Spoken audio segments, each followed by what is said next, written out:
Are you prepared? Look around you. Look at what people are doing. Listen to people. Listen to what they're saying.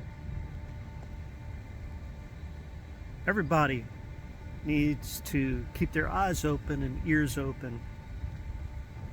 Don't worry about the propaganda coming from the mainstream news media. Don't even listen to them, because they never lead you in the right direction. They never tell you the truth. They never ever give you good information. They do not have your best interest at heart at all. We know that for a fact.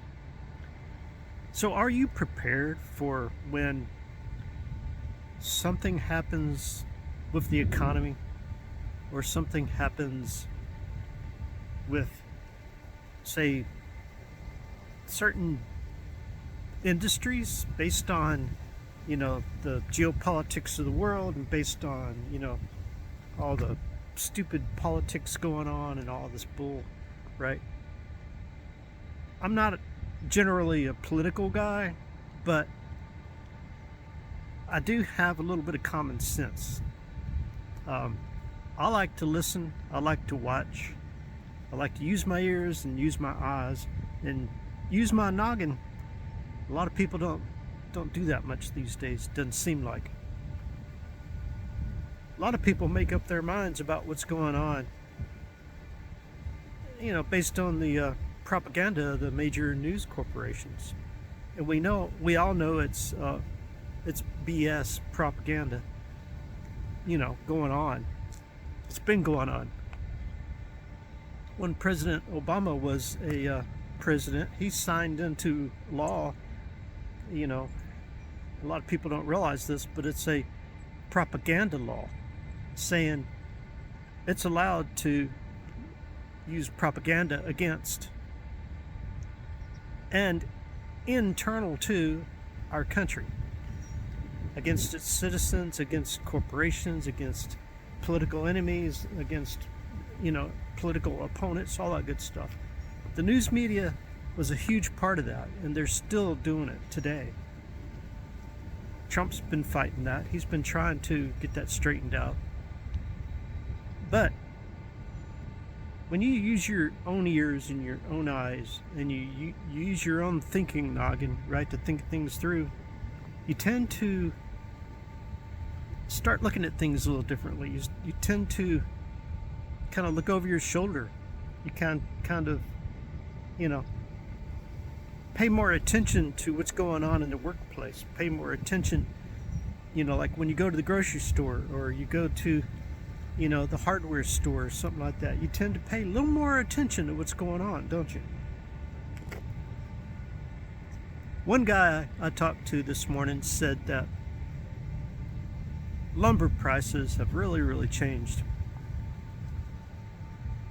He says there's really no demand for lumber anymore, because construction has kind of settled out. They're not constructing as much as they used to. Like over the past couple of years, they were really building a lot, but now they're not. And I think that that's an indicator of where things are going. But keep in mind that a lot of these places that were being built were multifamily units, right? And they were basing their future what do you call it? They're basing their future rentability, or whatever that word is, based on population of immigrants, what they call immigrants, and what a lot of people call illegal immigrants, right? So they were pretty much basing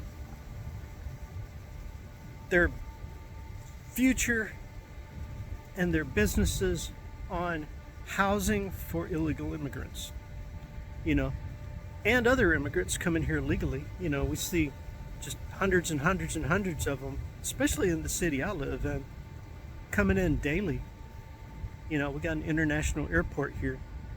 Well, I don't live in the city. I live out in the country, but I drive into the city. I commute to go to work. And, we see it. We see the fluctuations in everything goes up and everything goes down. Everything goes in a cycle. We see those fluctuations, and we see the influx of people from around the world. Most of them come here. Most of them that have been having these fairly decent jobs are people that come here the right way. They come here, and they're generally family oriented people. They come here, they do things for their family, to increase their family's net worth, to be able to get out of a situation over wherever they're coming from, to come here, right? But a lot, just don't have their heads on straight, and they come here to, cause problems. And the building industry was basing their future on those numbers, right? So now that there's a new administration and a new sheriff in town, I guess you could say, right? They're looking into their future saying, oh no, maybe our population growth is not going to be exactly where we thought it was going to be, so let's cut down on construction. Right? So the housing boom, or whatever they call it, where they're building mostly apartments, multifamily homes and stuff like that, that's slowed down, and a lot of other stuff is slowed down. So I guess my question is are you prepared to be ready, for when it comes your way? Will the change in the economy, will the change in the population, and the change in the growth of, what's these cities that are growing rapidly, when that slows down, how is it going to affect you?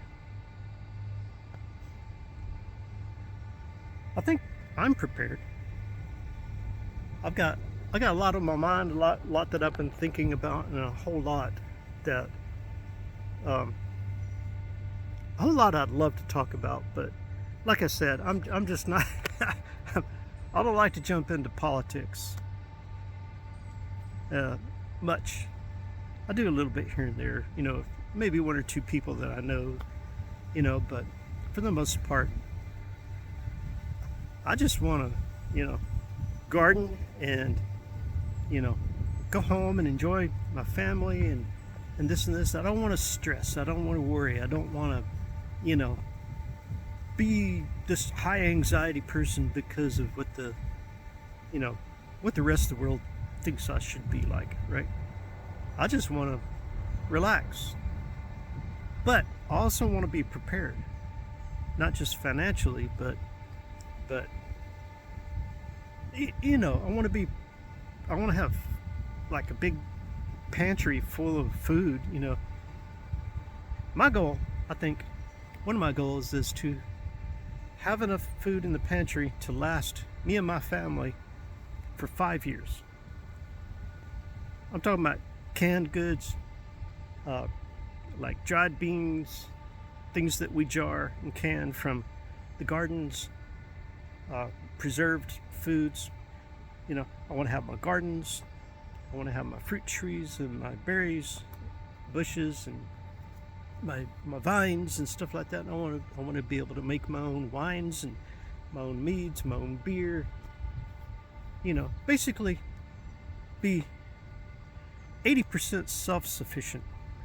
And I want to be that way. I want to be that way within. I'm hoping I can be that way 80% self-sufficient by this summer, or by the end of this summer at least. That's my goal. So anyway, I think I've ranted enough. I've been out here standing in the shade of this tree here. The shade tree. Woo-wee. Okay. Anyway, talk to you later, alligators.